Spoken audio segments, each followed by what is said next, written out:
My joys, my hopes, my life was pushed into darkness. And little did I know, it would get worse.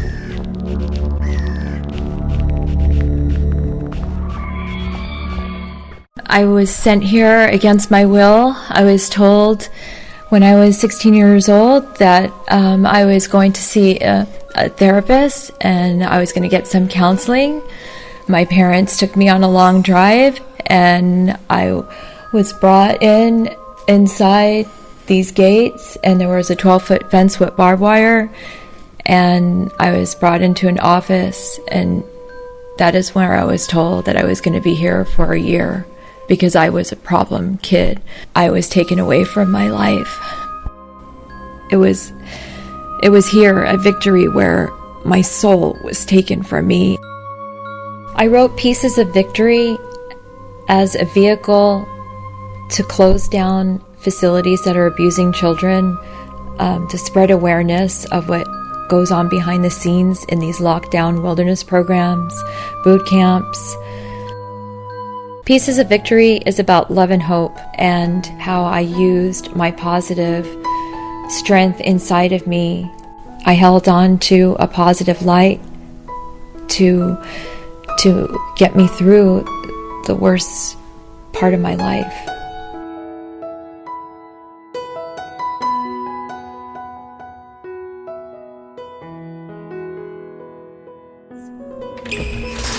And little did I know, it would get worse.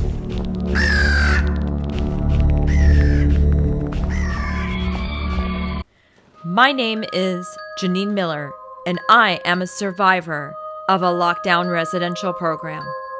My mission is to expose these horrific institutions that are abusing children in every state across our nation. Far too often, I hear many children that resorted to suicide as a way out. Through interviewing survivors, we will extinguish this billion-dollar disease through awareness and legislation. I am Jeneen Miller, and these are the stories of survivors of abusive institutions located in the United States of America. I had a very similar experience. I was brought to the intake room. There was 5 guys surrounding me. I'm a pretty big girl, and they thought I would give them a little bit of a hassle, and so they were ready to restrain me. And they said, we can do this the easy way or we can do this the hard way. They took me by my arm and dragged me to the room of isolation. Which was basically a locked closet. Yeah. You could extend your arms out both ways and touch the walls. In the bathroom, we were made to strip down to nothing. To be deloused in front of my peers was so degrading and humiliating. When there's an establishment like this, there is the ability for the proprietor or staff members to abuse the child sexually, emotionally, and physically. And I remember towards the end, I lost it. And I remember self-harming because I just wanted to get out of here. And I thought if I cut myself that they would have to take me to the emergency room. But they didn't.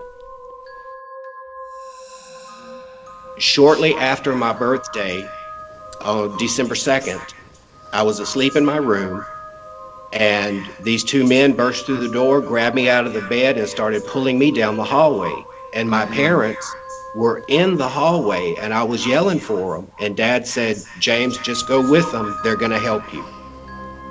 So, and sound asleep to being drugged down the hall by 2 men that I did not know. And I asked them where I was going, and the gentleman that was driving turned around and he said, "Well, it's none of your business, faggot." And then they put a pillowcase over my head where I could not see where I was going. The space where they had the cage, they were chain link, and